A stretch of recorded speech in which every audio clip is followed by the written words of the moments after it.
একটা মেয়েই জানে যে পৃথিবীতে তার ভাগ্যবতী হয়ে জন্মগ্রহণ করাটা কতটা দরকার। আপনি রূপবতী, গুণবতী যাই হয়ে জন্মান না কেন, আপনি যদি ভাগ্যবতী হয়ে না জন্মান তাহলে আপনার সারা জীবন কান্না করতে করতেই কেটে যাবে।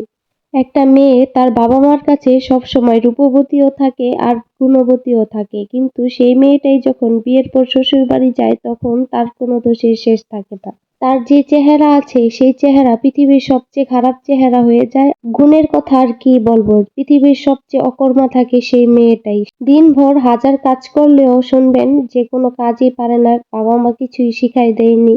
তাদের চোখে তাদের ঘরের বউ ছাড়া বাকি সব ঘরের বউরাই অনেক গুণবতী হয়ে থাকে আর রূপবতী হয়ে থাকে। সারাদিন তাদের মুখে সেই এক কথাই শুনবেন যে অমুকের বউ এইটা করতে পারে, অমুকের বউ সেইটা করতে পারে। সারাদিন শুধু এই গুণগানই চলবে। আর রইল রূপের কথা, সারাদিন শুনবেন যে অমুকের ঘরের অমুক ছেলে বিয়ে করেছে, যেই সুন্দর বউ এনেছে পুরোই ১০০-তে ১০০। আমার ঘরের বউও আর অন্যদের ঘরের বউও, অন্যদের ঘরের বউ দেখলে দেখতেই ইচ্ছে করে, আর আমার ঘরের বউয়ের এই কি অবস্থা। ওরা বিয়ে করে কত জিতছে আর আমার ছেলেরে বিয়ে করাইয়া একটুও জিততে পারলাম না। যে মেয়েটা বাবা মার ঘরে অতি আদরে, ভালোবাসায়, যত্নে বড় হয় সেই মেয়েটাই শ্বশুরবাড়ি গিয়ে অনেকটা অবহেলিত হয়ে যায়। শ্বশুরবাড়ি এমন এক জায়গা যেখানে সারাদিন তাদের নানান কথা শুনতে শুনতে দিনটা পার হয়ে যায়। কতক্ষণ তাদের রূপের কথা, কতক্ষণ তাদের গুণের কথা, যে তাদের কোনো কিছুই নেই। একটা মেয়ে বিয়ে না হলে কখনোই বুঝতে পারতো না যে ভাতেরও যে পৃথিবীতে অনেক দাম। যেই জায়গায় বাবা মায়ের কাছে মেয়েটা যখন বলে যে ভাত খাবো না, বাবা মা হতাশ হয়ে যায় যে এই তরকারি ভালো লাগছে না, অন্য তরকারি রান্না করে দিব, অন্য কিছু রান্না করে দিব। সেই জায়গায় সেই এক মুঠো ভাতের জন্য পরের বাড়ি অনেক কথা শুনতে হয় মেয়েদেরকে।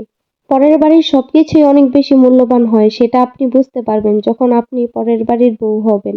পরের বাড়ির কোনো জিনিস যদি আপনার ভুলবশতও নষ্ট হয়ে যায় তখন আপনি তো কথা শুনবেন, সাথে আপনার বাপ মাকেও ফ্রিতে কথা শোনাবেন। হাজারো কথা শোনার পর ওই জিনিসটার দাম উঠবে, যে এগুলো কিনতে কি টাকা লাগে না, সেটা বুঝবে কি করে? টাকা কি রোজগার করো? যদি রোজগার করতে তাহলে বুঝতে।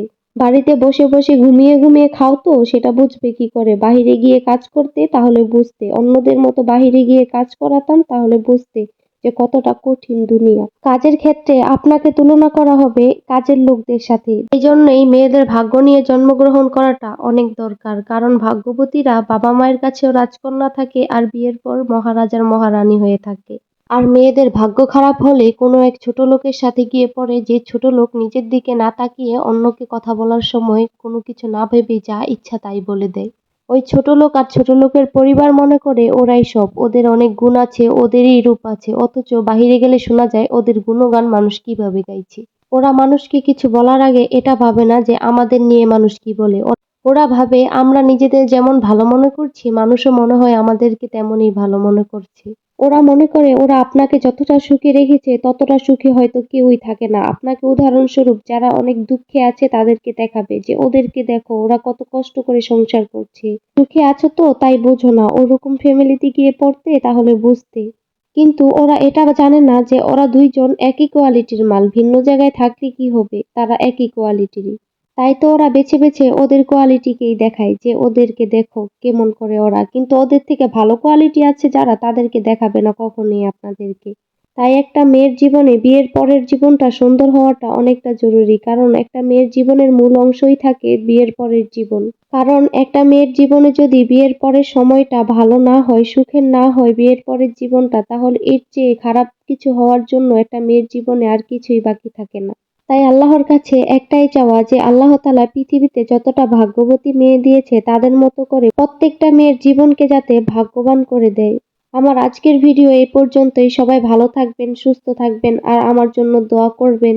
আর যদি এই ভিডিওটা আমার ইউটিউব চ্যানেল থেকে দেখেন তাহলে অবশ্যই আমার চ্যানেলটা সাবস্ক্রাইব করে একটা লাইক করে যাবেন। আর যদি ভিডিওটা আমার ফেসবুক পেজ থেকে দেখেন তাহলে অবশ্যই আমার পেজটা ফলো করে একটা লাইক করে যাবেন। আল্লাহ হাফেজ।